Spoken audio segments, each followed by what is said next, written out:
Bonjour à tous, bienvenue dans ce nouveau tutoriel destiné aux débutants pour la leçon numéro 4. Alors aujourd'hui on va voir quelque chose d'assez simple, ça va être très rapide. J'avais envie de faire, d'apprendre cette technique à tout le monde. Alors j'ai pris une image que j'ai réalisée à Paris dans les jardins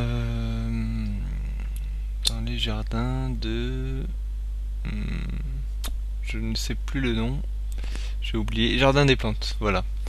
Et du coup, en fait, comme si on analyse bien la photo, le soleil est derrière. Et du coup, c'était vachement contrasté, enfin, sous-exposé par rapport à la lumière de derrière. Du coup, mon ciel n'existe pas, pratiquement pas, à part dans le coin un petit peu. Alors, par défaut, on va se retrouver avec un noir pour ceux qui ont la dernière version de CS6.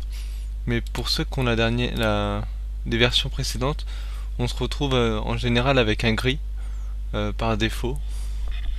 Euh, alors pourquoi ce gris? C'est tout simplement que pour calibrer une image, l'œil a besoin d'une couleur pour bien percevoir les couleurs, enfin d'avoir une référence surtout. Et un gris neutre comme celui-là, c'est très efficace. Alors là pour le coup, j'ai un problème en fait, c'est que je peux pas voir s'il y a du gris ou pas. Comme j'ai du gris à causer, je peux pas.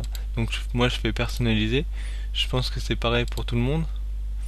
Euh, sur les versions antérieures, je crois que personnaliser, il faut sélectionner la couleur à chaque fois. Comme ça, bon, moi je prends du blanc, voilà. On peut bien vérifier que ce soit du blanc. On regarde soit les numéros 000, FFFF, c'est un code internet en fait. Là c'est 255, 255, 255, c'est du blanc. J'aurais mis 0, 0 là, 0 là, ça aurait fait du noir. Voilà. Ça c'est les valeurs euh, RVB. Voilà, rouge, vert, bleu. Là c'est pour l'imprimerie, cyan, magenta, jaune et noir. Normalement c'est yellow, mais là c'est les couleurs de l'écran en fait. Donc voilà, bon, on passe en blanc et là je peux m'apercevoir carrément que ma photo est ouverte. Enfin, si je la mets sur un fond blanc, en fait, mon œil va partir par là. Donc il faudrait fermer cette photo. Alors comment faire? Alors il y a une technique très simple que j'utilise pratiquement tout le temps. C'est les niveaux. Alors je peux créer un nouveau masque de niveau. Et là, on a en fait la sortie des niveaux. Donc niveau noir. Donc si je remonte mes noirs, en fait, ça va blanchir ma photo. Mais si je fais le blanc et que je l'ai noirci, et bah tout de suite je vais passer dans le gris. Voilà. Et là je vois bien que ma photo elle est fermée, je pourrais la mettre sur un fond blanc sans problème. Par contre, alors j'ai fait ça, mais ça aussi ça atteint ma photo. Le contraste de cette photo est diminué dans ce cas. Alors je vais revenir. Voilà. On voit que en fait, ça blanchit aussi ça grisouille les blancs qu'il y a sur la statue. Mais comme j'ai un masque qui permet en fait d'activer ou de désactiver ce calque, je peux très bien définir une zone. Je veux que le gris là soit toujours présent, tout ici. Mais je peux prendre mon pinceau avec une forme assez grosse. Donc là je prends mon pinceau, je prends un truc assez gros, un petit peu plus gros avec des bords flous. Il y a aussi des bords nets, mais vaut mieux prendre des bords flous pour faire ça. Voilà. Et là je prends du noir. Je prends du noir et je vais juste passer mon noir sur ma statue. Voilà. Ou sur la zone qu'on veut qu'elle soit désactivée. Et là je désactive vraiment euh, cette partie là du calque. Ça veut dire que j'ai plus aucun effet, on peut le voir. Alors je vais même faire le banc, parce que je vois qu'il y a du blanc aussi. Comme en bas, on est pas mal. Je peux vraiment faire comme ça, tac. Voilà. Et là, on voit bien qu'on a atteint en fait que le ciel. et on peut fermer notre image. Tout est en restant sur un fond blanc. Et en quelques minutes. C'est vraiment l'avantage.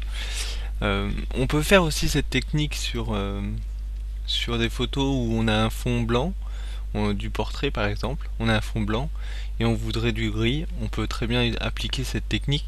Après il faudra être plus précis dans le détourage avec le masque. Là c'est vrai que ça me permet d'être un peu moins précis, on le voit bien sur le blanc qui est au bord de la statue, mais c'est pas très gênant comme il y a la lumière du soleil qui est juste là. Si je repeins, alors je peux faire l'inverse, je peux réactiver mon masque tout en repeignant le bord. Voilà. Hop, là j'avais dépassé. Pareil pour là. Et là, si je vais voir mon masque, comment il est fait. Alors moi j'appuie sur Alt et je clique sur mon masque. Et là je remarque que la zone désactivée c'est tout ce qui est en noir, la zone activée c'est tout ce qui est en blanc. Voilà. Voilà, c'était tout pour ce tutoriel. C'était rapide, mais ça peut servir à beaucoup de personnes. Je vais essayer d'en faire un pour les ciels. Alors pour le ciel, c'est surtout le fond bleu qui est important. Ça sera la même chose en fait. Je vais peut-être le faire là. Comme ça sera fait. Imaginons que je veux un ciel bleu. Je vais prendre mon outil de dégradé. Alors, je vais double-cliquer sur le dégradé en haut et je vais choisir une couleur de ciel. Alors, il y en a des prédéfinis sans fond. Alors, on voit bien que celles-là, elles sont par défaut normalement. Donc, il y a blanc avec sans fond. Donc là, je vais double-cliquer sur la couleur. C'est ici la couleur. Je double-clique et là, je vais choisir un bleu ciel. Après, on choisit vraiment ce qu'on veut. Et là, on voit que ça part sur l'opacité 0. Voilà. On peut le voir là. Là, c'est l'opacité en haut. Là, c'est la couleur. Donc là, comme il n'y a pas d'opacité, il n'y a pas de couleur. Voilà. Et ça me permet de faire en fait, on va jouer avec ça sur le fond. Je vais créer un nouveau calque. Je prends mon dégradé. Et là, je vais faire. Alors, et je vais le refaire plusieurs fois parce que comme je sais pas à peu près où ça tombe, et comme je veux pas quelque chose de trop fort, voilà, par exemple,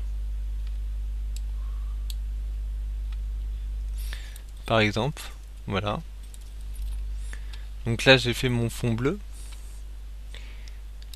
Je vais enlever mon gris pour parce que maintenant il sert à rien.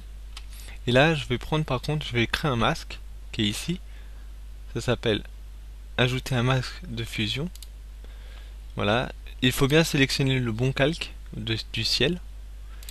Et là, je me mets, on voit que j'active un masque. Là, je me mets là. Hop, je prends du noir. Et je refais la même chose que tout à l'heure. Avec un pinceau un peu plus gros. Un peu moins gros plutôt. Voilà, on va prendre ça. Et là, je repeins en noir ce que je veux désactiver. C'est la même chose que l'autre. On peut vraiment faire plein de choses avec ça. Voilà. Hop. Comme j'ai dépassé un peu tout à l'heure quand j'ai fait mon dégradé, mais ça c'est normal. Je peux pas être précis sur tous les bords.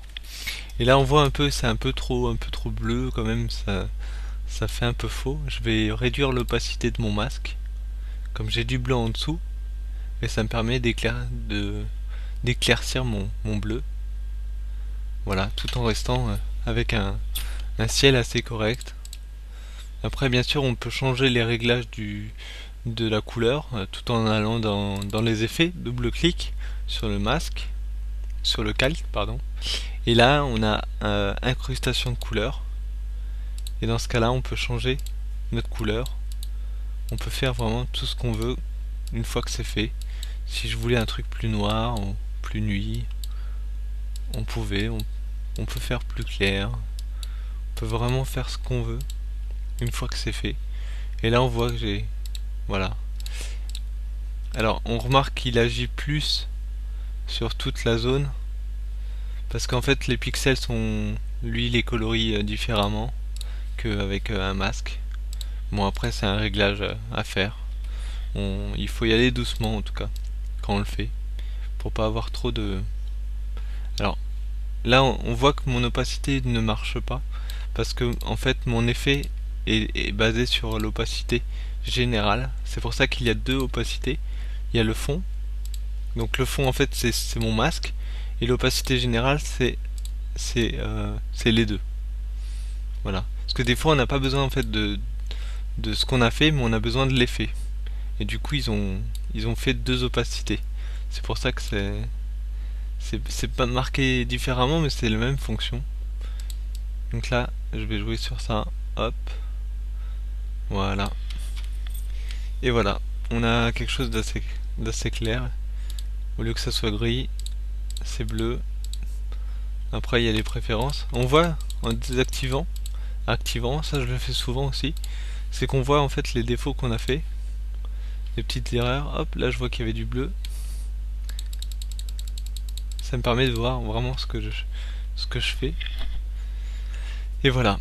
Bon voilà, c'était tout pour ce nouveau tutoriel. J'espère que il vous aidera dans vos retouches, et je voulais vous remercier, hein. Vous êtes de plus en plus nombreux à vous abonner à ma chaîne, et ça, j'en suis plus heureux. Enfin, je vais pouvoir continuer à faire mes tutoriels. C'est beaucoup plus intéressant que s'il y a 3 personnes qui me suivent. Donc merci à vous, et à très bientôt.